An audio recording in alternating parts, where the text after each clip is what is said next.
I'm Anna. I'll present the examination of infant. I have a 10-day-old female patient. Her name is Piper. So first, before I proceed with the physical exam, I like to review the past medical history of the delivery and prenatal care with the mom. I usually ask about prenatal care, if they had gestational diabetes, and the medications during pregnancy. I would ask about birth and neonatal history. Was it vaginal birth, C-section? Was the baby carried to term? And the complications during delivery, and the NICU stays for the baby. The baby had an fetal distress and a fever. How long was the labor? Was it spontaneous? Was it induced? What day of birth is the baby at, which is 10 days for our patient here. And then I'll move on to asking about eating, how much they are eating, if they breastfed, formula, or both. How often is the baby eating? So normally they should eat every 1 to 3 hours because their tummies are very small. And then I will ask about the elimination pattern, how many with diapers in 24 hours, and then usually should be between 6 to 8 diapers in 24 hours. And then also ask about the bowel movement. And then sleep patterns. Usually the baby, because they eat so often, the most they sleep in one time is like 3 hours. And then usually the babies are up at night, so you just want to reassure the parents that it is normal. And then check the baby alertness, and then ask the mom about vaccines, if they got Hep B and vitamin K at the hospital. And also keep in mind that babies born at the hospital, they get the hearing test, they do the newborn assessment at the hospital, and they do the heart disease screening for congenital defects. And also keep in mind the birth weight, and then discharge weight, and what is the baby weighing now. And just to remember that the baby loses about 10% of their weight after birth, and then usually they regain it within like 2 weeks. And then moving on to physical examination. First, check if the infant is alert and responsive. Check for any respiratory and circulatory distress. Check the baby weight. So the baby, in my practice, usually the MA weighs the baby, and they should be weighed ideally without the diaper. And then for the height, the patient needs to be supine, and then their legs should be extended, so the reading can be accurate. And then important measurement is also head circumference. And during the first 2 years of life, we'll basically have to check for head circumference, and then we place the measuring tape over the occipital, parietal, and frontal prominence to obtain the maximum circumference. Then we measure the chest circumference, and then we place the measuring tape at the level of the nipples and measure on exhalation. Blood pressure definitely needs to be checked, and also pulse. That could be done palpating the femoral artery, the brachial artery, or auscultate the heart at the apex. Temperature. So some practices use thermal tape. Skin temperature recordings in infants and children are inaccurate, so auditory canal temperatures are more accurate. And then assess the skin texture, appearance, check for any lesions, discoloration, and rashes. check for birthmarks of the infant. Make sure you also assess the back of the skin, and then it's good to pinch the skin to assess the degree of hydration and turgor. And then check for any discoloration. We're looking for jaundice here by applying pressure to the skin. Then we'll move on to assessing the head. Fully assess the shape of the head, face, and skull. Inspect for any visible mass, discoloration. Check for the color of their hair. Palpate the sutures and fontanelles to check for closure and if there's any masses. So anterior fontanelle will close at 7 to 9 months old, and then posterior fontanelle closes at 2 months. And then move on to eye exam. Examine the eyelids.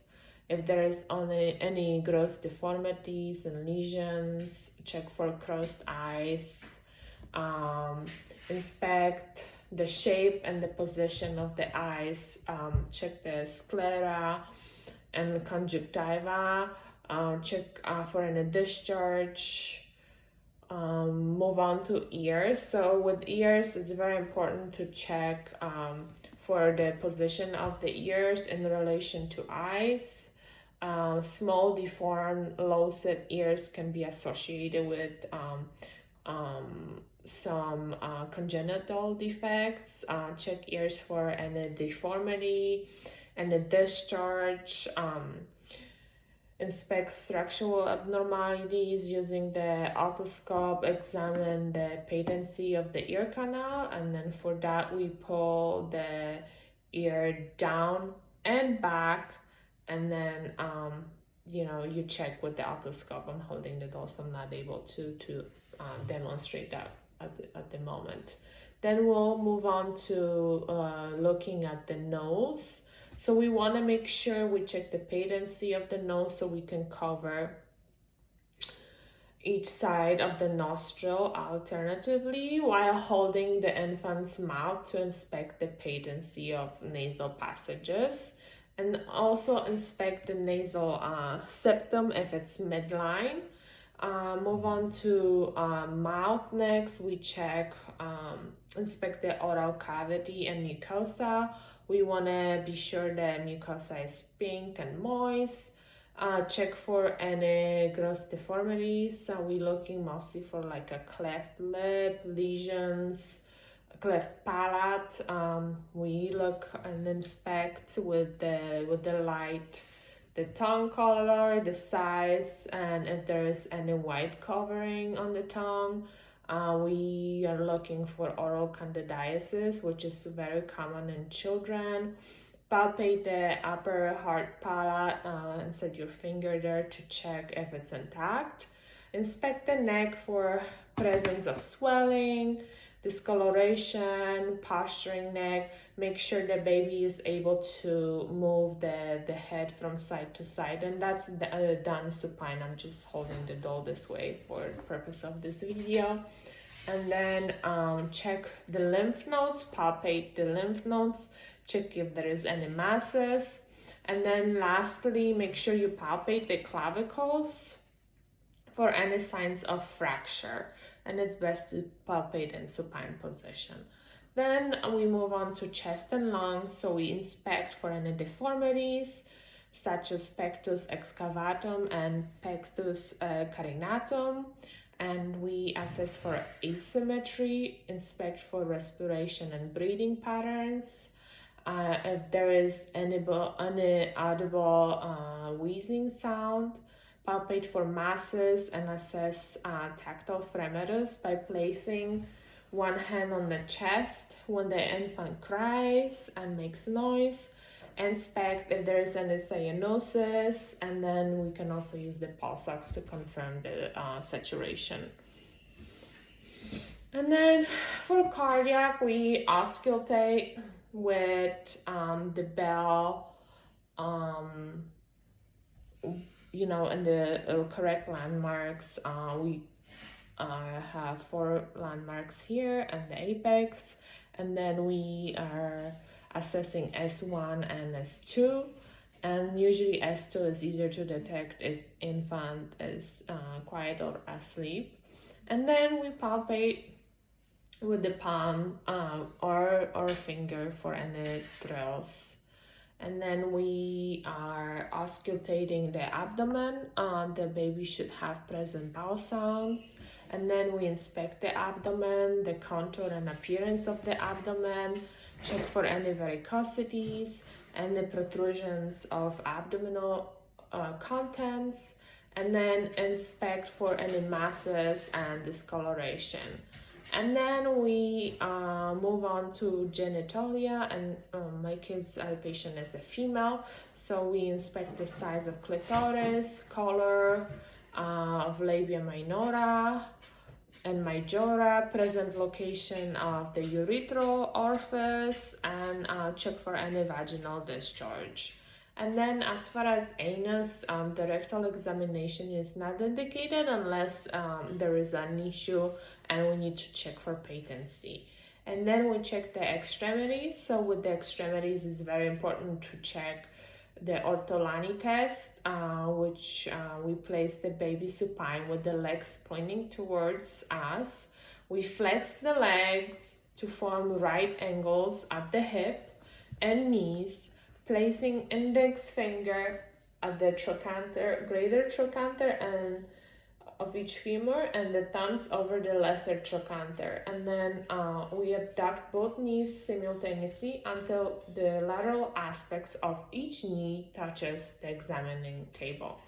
For Barlow test, we place one hand on the pelvis to stabilize the pelvis while the other hand grasps the knee and flexes the hip at 90 degrees with some pressure. And a clicking sound would indicate hip dysplasia. Then we're gonna move on to neuro exam. We check, we have the infant look at our face, look at the facial response, and if they can track. We use the pen light and test for optic blink reflex. The patient will blink in response to light, and use the pen light also to assess for pupillary response and observe how well infant tracks your smiling or a bright light, and check if the eyes move together. Cranial nerve 5, we testing sucking reflex so we can observe infant suck bottle pacifier, and then we observe the strength of the suck. Then cranial nerve 7, we observe infant crying and smiling, and then the symmetry of the face. So a lot of the exam is done while we doing other things on the baby. And then lastly, the acoustic cranial nerve. So in testing the acoustic nerve, we should observe blink, reflex, both eyes in response to loud noise or clap. And lastly, I talk to parents about the anticipatory guidance, and keep in mind there is a lot to think about, but most likely the parents are sleep deprived, overwhelmed, and exhausted, and I usually keep it to the most important things. And then one of them is always keep arm's distance away from the baby. So whenever you turn your back from the baby, always have one hand on them, and then they could be strong, so even though they laying like on an exam table, you just make sure you're within arm's reach. And then the other thing is about the body temperature of a newborn. So babies are born with the brown fat and they're not able to keep their body temperature like adults. And then so to make sure they're warm enough, so I told the parents usually to add one more layer to what you would wear in certain weather. And then also as far as temperature, you want to make sure you tell the parents about fever monitoring, and anything greater than 100.4 needs to be urgently dealt with, and make sure they have on-call number to the clinic, or they know where the nearest ED is.